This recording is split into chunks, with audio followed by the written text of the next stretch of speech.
Muy buenas, en esta ocasión te traigo de nuevo otra relación 1 a 1. Y es que quiero que quede bastante claro esto, entonces voy a subir bastantes ejemplos de lo mismo. Y creo que son vídeos bastante cortos, que se hacen entendibles en muy poquito tiempo, sin agobiarte demasiado. ¿Qué quiere decir relación 1 a 1?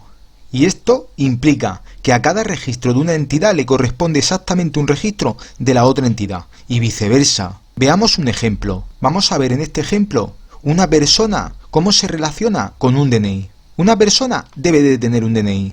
Ciudadano español. Desde el punto de vista del DNI, un DNI pertenece a solo una persona. Vamos a ver cómo quedaría esto en un diagrama entidad-relación. He ido dividiéndolo o separando los diferentes datos.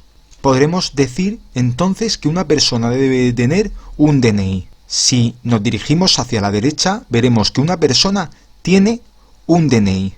No puede estar sin DNI. Lo normal es que tenga DNI y que se identifique y que tenga una identificación. Si observas, en la zona central he puesto la cardinalidad total y he puesto solamente el máximo del lateral derecho. Voy a ir formando poquito a poco nuestro diagrama. Ahora desde el punto de vista del DNI.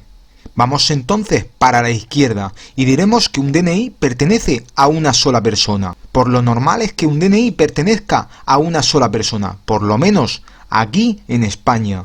Ahora veremos la formación completa, donde tenemos las cardinalidades parciales y las cardinalidades totales. En la zona central podemos ver que los máximos son el 1 y el 1. Lo hemos extraído de los laterales derecho de DNI o de persona.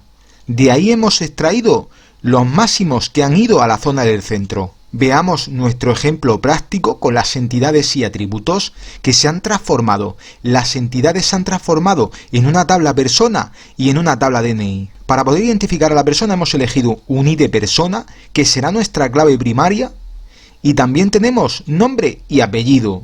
En DNI tenemos exactamente lo mismo, un ID que nos permite identificar a este DNI en concreto. No he utilizado el DNI como clave primaria, sino que he creado mi propio ID.